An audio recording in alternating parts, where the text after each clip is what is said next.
DJ Babbu Ram चौधराना दुआरा पोकरा बाज छै डीजे होय छै सगाई रे। दुआरा पोकरा बाज छै डीजे होय छै सगाई रे। हो जाय काल्हे हमरा जन के विदाई रे। हो जाय काल्हे हमरा जन के विदाई रे। दुआरा पोकरा बाज छै डीजे होय छै सगाई रे। दुआरा पोकरा बाज छै डीजे होय छै सगाई रे। हो जाय काल्हे हमरा जन के विदाई रे। बब्बू राम का कॉन्टैक्ट मोबाइल नंबर 8476970003।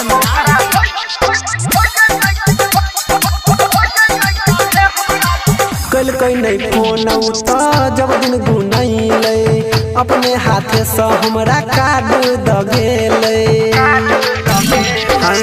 कल कोई नहीं फोन उता जब दिन गुनैले अपने हाथे से हमरा कार्ड दगेले।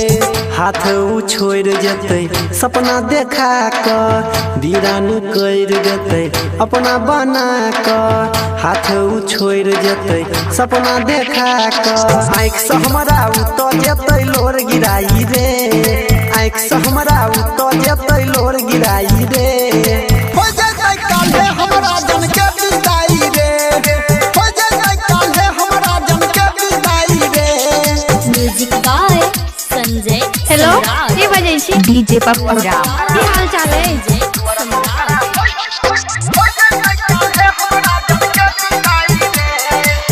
कौन मजबूरी ऐसन कदम उठैलकै संगे में खलहा क्रिया सब भूलैलकै।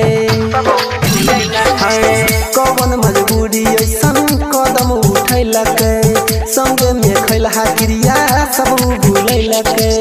जिए ना पैबै हमें ओकरा भुला क द देबै जान कहियो फंसरी लगा क। जिए ना पैबै हमें ओकरा भुला क। डीजे सरवन परवीन कोनो करू पाई रे। सतीश मुकेश कोनो करू पाई रे।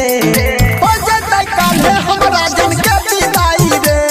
अरे हो जाय काल्हे हमरा मन के विदाई रे। दुआरा पोकरा बाज छै डीजे होय छै सगाई रे।